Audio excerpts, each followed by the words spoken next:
3, 2, 1. Good day, everyone. In today's video, I'm going to show you how to use a scanner. Here I have two very different scanners. They're same manufacturer, launched. This is a CRP 919, and this is a Pro3S Plus Elite. Very different in the sense that one is much more powerful than the other, but they're very easy to use, especially if you're a do-it-yourselfer. The reason I chose two different calibers of scanners was to show you pretty similar to use, and they're very, very easy to use. So this one I've had for a while, really like it. And if you look right here, you can see nice and big, a little bit bigger than this one. Now, if we open up the box, see what's inside, what you're gonna use on 99% of the scanners, all you need is a Bluetooth dongle with the plug-in for your OBD2. Wow, you can see here is a ton of stuff, but most of the time you just don't need it. Here's my Bluetooth dongle. You can see it's quite large. Actually, it's pretty much almost as big as this scanner right here. So it's pretty big, but it works the same way. As long as you use the right dongle with the right scanner, it will work. And the other cable that you're gonna use on a regular basis is the charger, but you probably already knew that. First things first, we have to turn them on, connect them to the internet, and make sure they're updated. So now to turn them on, there's a little button in each corner. So I'm gonna push and hold the on button, and that will turn this one on. Let's do the same for this one right here. As they're both launches, they're pretty similar, but even other scanners will just have an on and off button. They're very, very simple to use. So here they're both turned on. You can see this one right here, it wants to update. So of course, we're just gonna click update. We're gonna download, very, very easy. Let this one do its thing. And we're going to check for software updates on the 919. So here we're gonna click software updates. And it's telling me I have some stuff that I have to update. What I always do is I just update it when it tells me I need to update. I just click the update, so it will update. It says software 1 of 57, so there's actually a lot that have to be updated. You can see I haven't updated this one for a while, but that's okay. This way we have the latest software when we go to use the scanner. This one, much more intense scanner, so I guess it's got a lot more serious stuff it's doing. This is a new version of something. So we'll let this one finish and then we'll check for updates. And as you can see here, try to get some focus here. It says the software has been successfully updated. You can see there's no little number there. And if we do a little check, I'll put a little magnifying glass up in here. You can see upgradable software 0. So nothing to update. So that's good. That means we are all updated. So now let's try it in real life. So here's the dongle end. And here's what they call the VCI. So let's plug it into the dash. It's only one plug.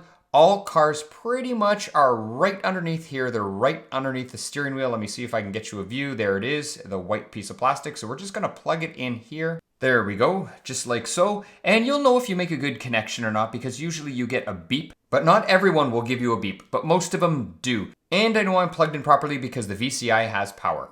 Now we're gonna turn our scanner on, just like so. You saw me turn it on, and actually for ease of use, this one's got a kickstand on the back, so let's open up the kickstand. This will allow us to place the scanner where it's nice and easy to see, and it's not gonna go falling around. All right, so we have our vehicle on. You can see the dongle is plugged in, it's turned on. So here's the main menu. You can see we have some nice, easy buttons, so they're pretty easy laid out. You can see here's special functions, click on that. There's all the special functions the scanner has. So it actually has a lot of them. And then there's our intelligent diagnosis, our regular diagnosis. There's our mall toolbox updating. So we want diagnosis and we are going to do a VIN scan. So there's our VIN scan. This is the easiest way to run a scanner because what happens is it'll read everything and well, you'll see what's going to happen. It's going to take us right to the menu where we can do a bunch of stuff. This is what has come up. So Lexus IS 250, everything comes up perfect. It is a 2010 model year. No issues there. We can go scan history, diagnostic. So let's just go into diagnostic because that's why we're here today, to see how these scanners work and just how easy they actually are. And here you go.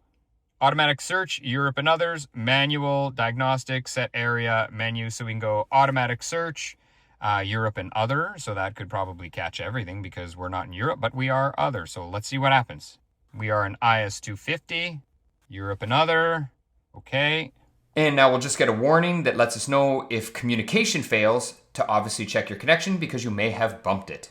So now we have our topology map. Let's just check smart detection. All right, now I've sped this up 20 times for the sake of keeping this video quick. So we're back with our topology, and there the problems are where red. So red is a no-go. Now TPMS sensors, I know that already, that's tire pressure monitoring sensors. I don't have sensors in the second set of tires that's on the car right now, so I'm just gonna push on here if I can get it right. Sorry, I'm filming. And yeah, see, there's no data there transmitted, and that's just for the sensors. I already know that. So that's not a big deal. Let's get out of there. And then, but I'm more concerned with the AC. So let's click on the AC. There's our AC. So it says air outlet damper server circuit. If we're not too sure exactly what this means, say you're a beginner, it's actually not that hard. You can go code search right there. That's going to bring up a web browser, and it's going to automatically search using AI, artificial intelligence. Here's our web browser. It'll tell you what this circuit does, you know, and basically what others have done to fix it. So it's just a wealth of information. This is all on the internet. And now let's check our ABS. So we want to see our ABS. What's going on with our ABS system? Control module, communication bus off. I have no idea what that means, honestly. We can go into code search again, AI, and it's going to tell us exactly what it is. It indicates a critical network failure where the computer connection, blah, blah, blah, blah, blah, blah, blah. So we're not going to diagnose that today. So let's just go back here. What we can try to do is clear the codes. It doesn't mean we fix the problem. We're going to just try to clear them for now. Now, sometimes if they're a hard code, they may not actually clear. They're going to come back right away, as you will see. That one's coming back right away. And the reason is I don't have tire pressure monitor sensors in the other set of wheels that's on the car right now. So that one we cannot clear, but the other ones have cleared, but they're most likely going to come back. So you can go here, system list. Yeah, and there's our tire pressure monitor. And just like I said, that's a current one. Everything else is going to be normal now because obviously we just cleared our codes. But we want to get into the engine computer so we can see live data. So here's where we want to go, engine control module. Let's get in there. Okay. So now we want to read our data stream.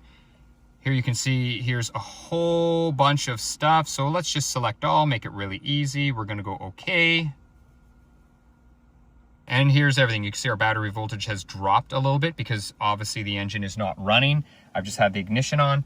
So you know what? Let's start the engine right now and the battery voltage should go up.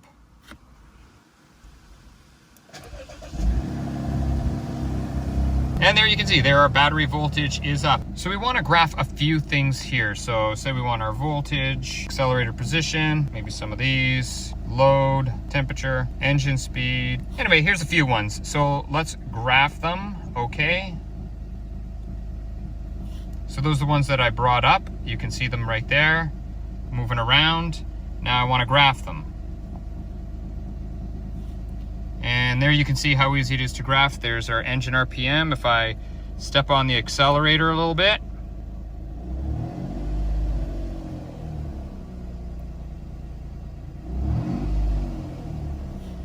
so that's kind of neat. And if you want, we can even combine them. Maximum of 4 can be selected when you combine them. So there you go, they're combined. If you're not going to combine them, you can do up to 12. And then it's back to our values. So that's pretty cool. That's our live data. Now we can do actuation tests as well, which is pretty cool, which means we can turn things on and off. So let's check it out. We're still in the engine computer right here. So I might have to shut the engine off for a second. And let's say here, control the cooling fan. So this is a nice easy one. Monitoring data, sure. What do we want to monitor? Let's monitor the battery voltage when we do this test, okay? All right, so there's our battery voltage, and the cooling fan says it's off. So I'm going to shut the engine off right now.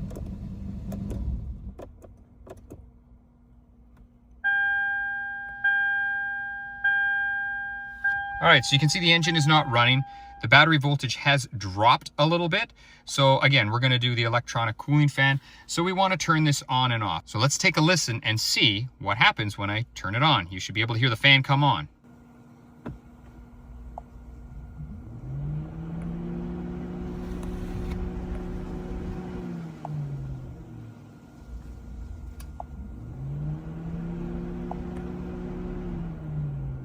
And this is a great little test to see, you know, if your car's overheating or whatnot. It's just a nice test that you can do. And here's some of the other things we can do. Activate the starter relay. So, you know what? let's get this vehicle started up again. So we want to start the vehicle. So monitoring data. Again, let's check battery voltage. Okay. Starter relay's off. There's our battery voltage. Now, you can see, I'm not going to touch this. Here's my finger right here, and I'm holding the phone with my other hand. Let's start the vehicle up. And there you go, just like that, the vehicle is started up. So there's some of the things we can do with the engine computer. It actually can do quite a bit, but if you're so inclined to get a little more daring, we can even go into the body control module and see what happens in a body control module. So we have a number of body train control modules in this car. So if we want to get into a body train control module, you can see this one has BCM for body train control module. There's one, there's another one, and there's another one. So let's just click, let's just click one of them here. So for example, body train control module 3, no diagnostic trouble codes. Let's get inside, see what it reads. This controls the lightings in the front wiper. Okay, cool. So here in this computer, you can see everything there is a lot, but rather than spending a lot more time on this particular scanner, let's grab the other one. And here you can see I have the CRP 919, so much smaller. And there's a Bluetooth dongle, so much smaller than the Pro3S Plus Elite. But you know what? It's just as easy to use, and it's basically the same thing. Let's get some focus. So here's our menu. We can just go into local diagnosis right here, or intelligent diagnosis. Let's try it out. And it looks pretty much the same.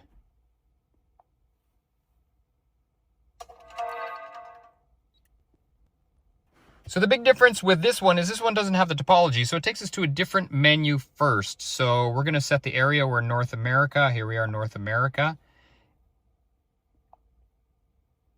Automatic search, North America. So here we can have a health report, system selection, special functions. We can do a bunch of stuff on this scanner as well. Very similar to the other one. So if you want to do actuator tests, you know, get into some more heavy diagnostics, you go into system selection, and then you would pick which computer you want to activate or whatever test you want to do. You want an overall health report where the scanner will just sort of check everything. You go into the health report. So for example, here's system selection. Let's just go in here. Here's all the computers that we have. So we can pick any of the computers that we have. So for example, here's our engine control module. Let's just pick this one. And it'll let us know exactly what this scanner will be able to do for actuation tests. Here we go. So there's the actuation test. Let's see what comes up. And there you go. There's the actuation tests that this particular scanner will do for this vehicle. So not too shabby. It actually has quite a bit. If we want to read our fault codes here, keep in mind that's just for the computer, for the engine computer. No trouble codes in the engine computer. So a little bit more simple than the other one, than the Pro3S Plus Elite. Just as easy to use. Let's do a health report really quick. I'm going to speed up the video because I don't want this video to take forever. But I'll just give you an idea of what comes up with a health report. And here is our health report. And I know I have tire pressure, TPMS for tire pressure monitoring system. That was on the last scanner as well. And it's because this set of tires just don't have sensors in them.